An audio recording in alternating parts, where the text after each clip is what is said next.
Hey guys, you're in a nutshell with me, Ina. Magandang ating case study for this episode. Isa po nating kababayan na nag-apply for work permit dahil meron po siyang nahanapang Lamia employer. Ang kanyang trabaho ay caregiver. Yun nga lang, nako, nirefuse ang kanyang work permit application pero hindi siya nagpatinag, no? Nilabanan niya ito and she sought a judicial review kung tawagin. And she was successful, no? A court judge decided na may point itong si applicant para questionin ang refusal niya. Anyway, yan po ang ating pag-uusapan kasama. Yan. It's been a while, Miss G. Geraldine Vallarayil ng GHB Immigration. Hi, Miss G. Hello. Siguro naalala mo ako dito kasi katukayo ko tong topic natin. Oo nga. Oy, pero hindi ko actually napansin nung una. Only you pointed it out. Alam mo naman, tawag ko sa'yo, Miss G. Pero ang pangalan po kasi ng ating applicant ay Geraldine din. Hindi, ano yun meant to be, Miss G? Yes, yes. Oh, and natutuwa ko dito sa katukayo ko, no, because that proves na she's witty. So matalino, smart, pinaglaban niya kung ano yung alam niya na tama. Correct. Alam mo, this is a good episode because Miss G, ano ba, parang you mentioned to me na you've been hearing na maraming refusals lately. Is that pertaining to the applications for worker permits ng mga caregivers, mga aspiring caregivers here? It's actually in general, no, not specific to caregiver, although marami tayong nakikita online kasi nga more ang focus natin, marami tayong sinalihan ng mga groups sa social media, so marami tayong naririnig about the caregiver. Pero yung refusal, hindi lang for the caregiver, it is spread out sa lahat ng occupations.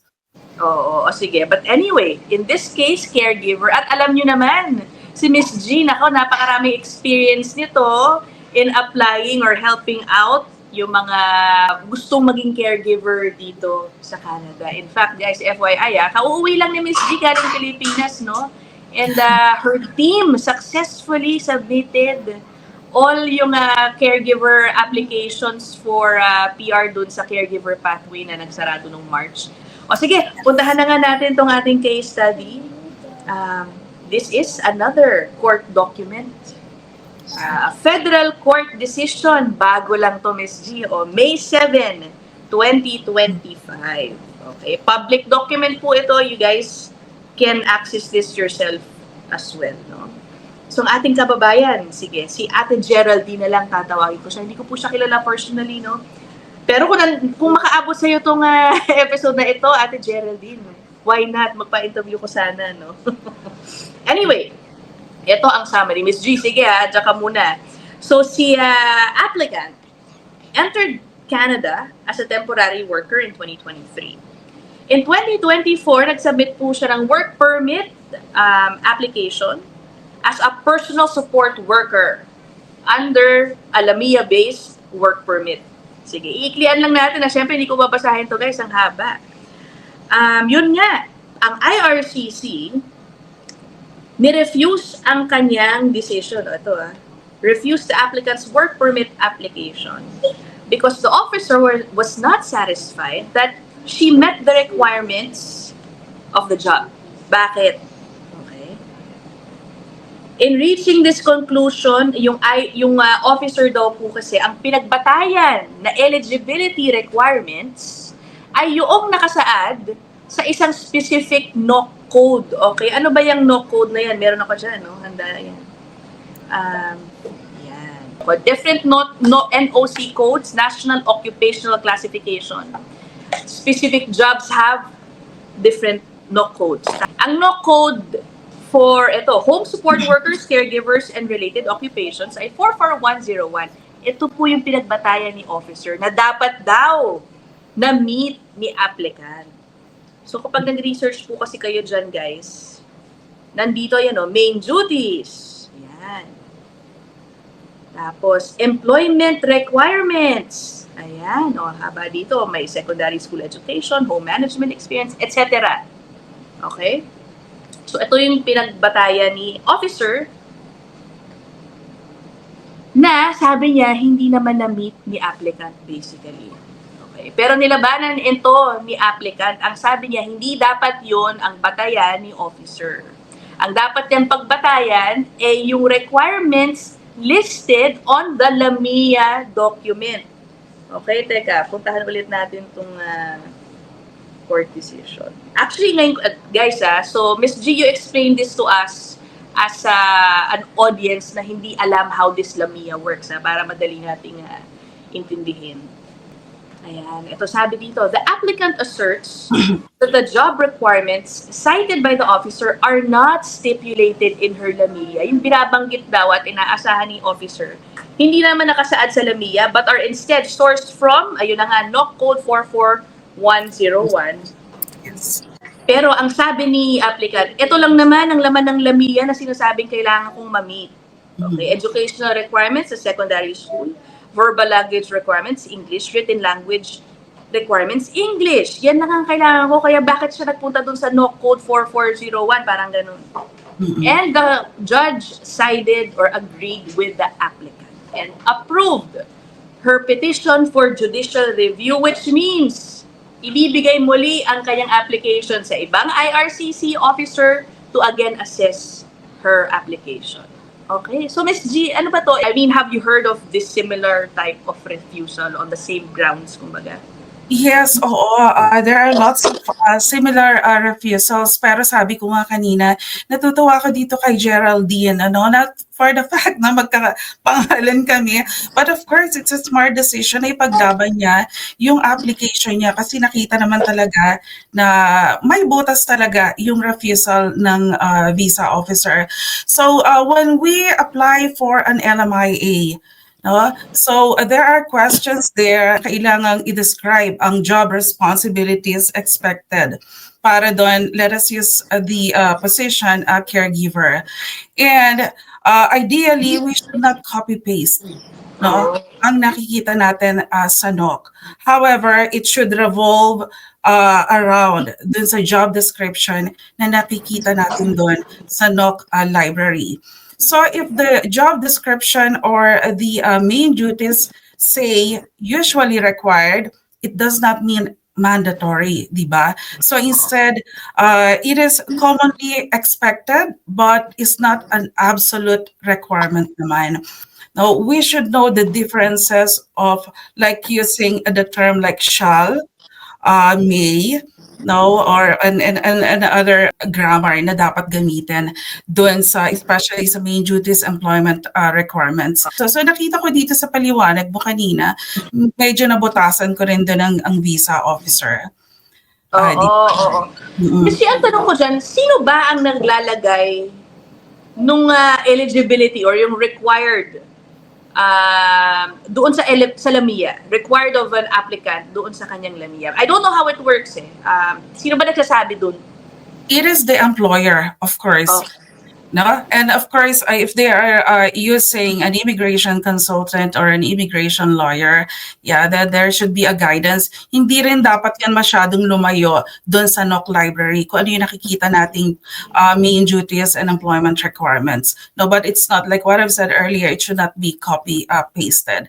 And nakita ko kanina, yung sa, like let us say sa employment, sa main duties, so halos nakalagay doon may perform. So it's not really a mandatory requirement.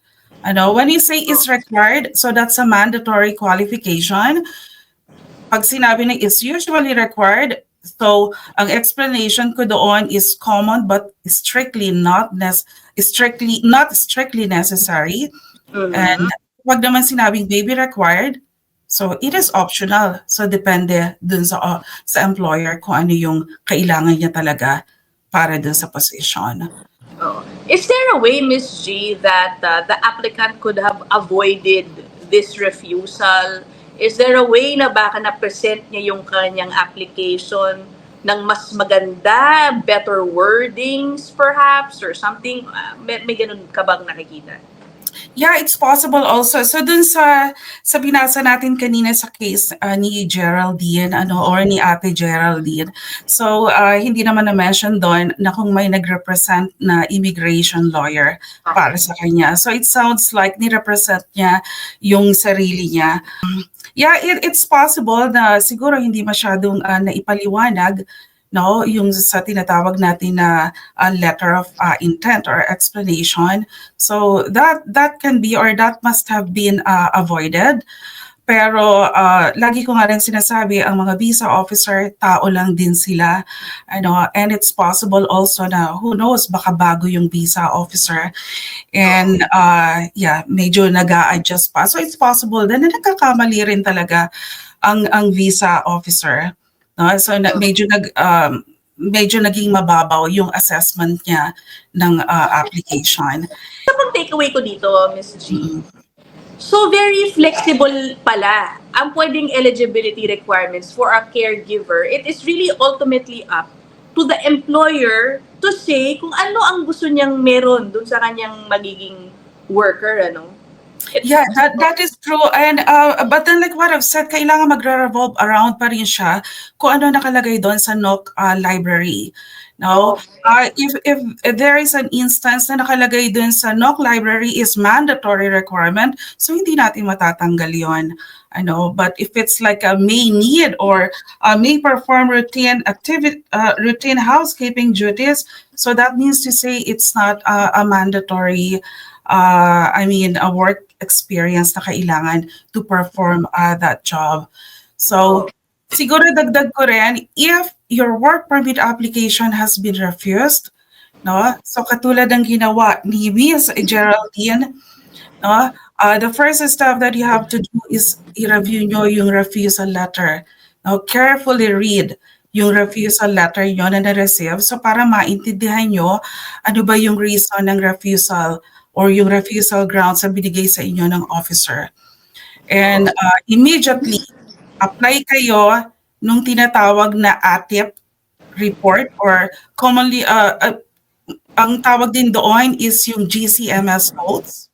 Narinig mo na ba yan, Ms. Ina? Yes. Yeah. So you can submit yung ATIP or GCMS notes para makuha nyo yung officer's detailed notes para dun sa kaso nyo. So that will help clarify yung exact reasons for a refusal.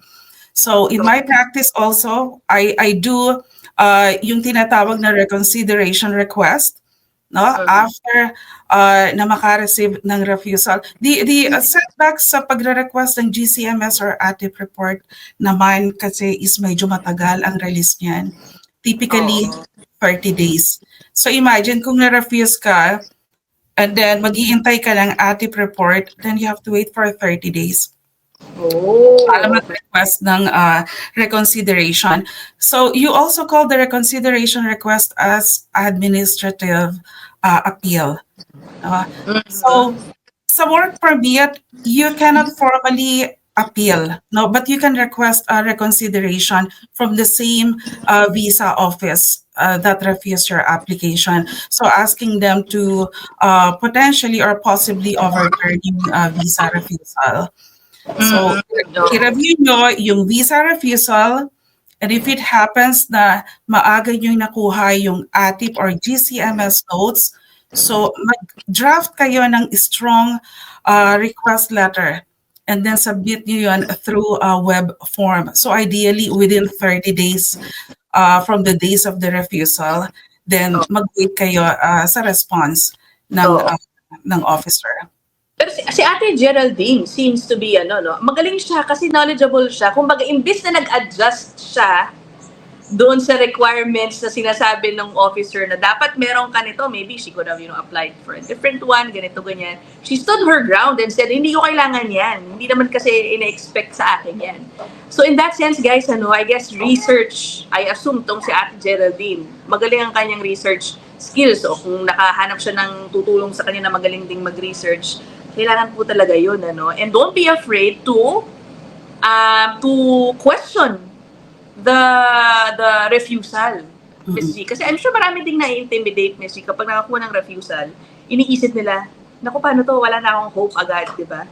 Yes, oo. So sabi ko nga in my practice, immediately nagsasabit ako niya ng reconsideration request. But then, so I'm not talking about the appellate or yung judicial review na ginawa ni Ms. Geraldino. So when you say reconsideration request, so that process only addresses errors in the original decision. So my discretion ang IRCC to accept or reject the request. No, it is actually mandatory for them na after natin mag-send ng reconsideration na magsabit sila sa atin ng response or mag-respond sila sa atin. Hindi rin yun mandatory sa kanila. But it is worth giving it a try. So if reconsideration is denied, then that is the time that you can reapply, consider reapplying or seek judicial review in federal court. So, Ms. Gina, nabanggit mo kanina, huwag niyong i-copy-paste yung duties na nakalista doon sa website ng Canada.ca, yung sa no code. yes. Huwag copy-paste. Why not? Why not? It is then so work permit. Let's focus on the work permit application now. No, so there is a question there, or you have to put your job responsibilities using your own words. So when you say using your own words, that's another way of saying don't copy paste the job responsibilities na nakita nyo dun sa NOC library. So the same thing that we do or I do, I'm sure even other immigration consultants and lawyers are doing the same thing. Hindi rin tayo nagka-copy-paste ng job responsibilities sa pag-apply ng LMIA and the work. Kumbaga, ano yun, red flag yun sa officer. If sasabihin nila, kinabi-paste mo lang naman eh. Parang, baka it increases the chances na baka hindi mo talaga alam yun. Parang ganun ba? Yes, oo. And especially marami rin tayong na-encounter ng mga aplikante. So they even copy-paste sa resume nila yung job responsibilities from the NOC library. So yeah, highly suggested not to do that. So that can be a red flag sa application. Alright. Diba? Yun lang naman, Ms. G. Meron ko pa bang idadagdag? Tungkol dito, baka madali bang makakuha ng judicial review na ma-approve o mag-grant, Ms. G? Oo, so based dun sa research ko, so overall success rate daw is from like between 10 to 25%. So depending sa yes, swerte si Ms. Geraldine, di ba? So nakapasok siya doon. And medyo matagal din ang process, typically 6 to 12 months from start to finish. One thing also that they have to consider, so for example, if you're seeking a judicial review or appeal, na katulad ng ginawa ni Ms. Geraldine, you only have 15 days to file a judicial review kung nasa loob kayo ng Canada, or 60 days if you're outside Canada. So missing the deadlines means losing your rights to judicial review. So there are instances then if you miss the deadline, you may need to request. Again, you may need a request for an extension of time, but ang approval po nito is not guaranteed, of course. And I read the filing fee is approximately between $50 to $100. Oh, okay. Oo, and then like sabi mo nga kanina, so pag nanalo, so katulad ni Ms. Geraldine, nanalo siya, so the case will be sent back to a different immigration officer for reconsideration. So means to say hindi pa tapos yung laban ni Ms. Geraldine.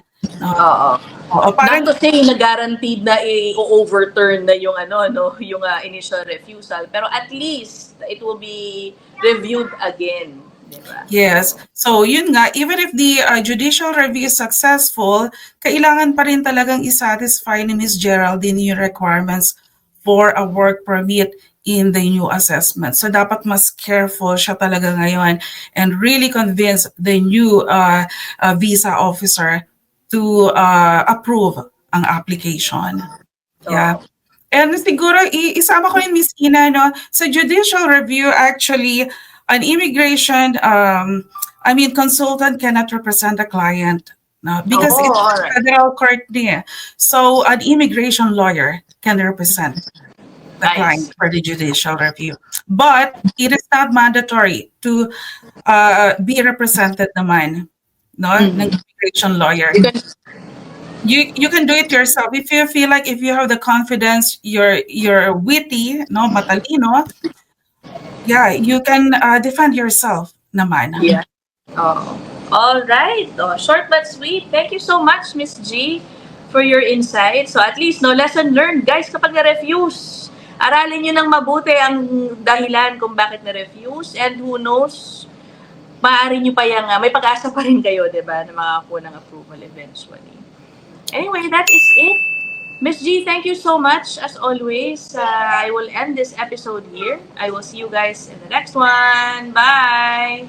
Thank you.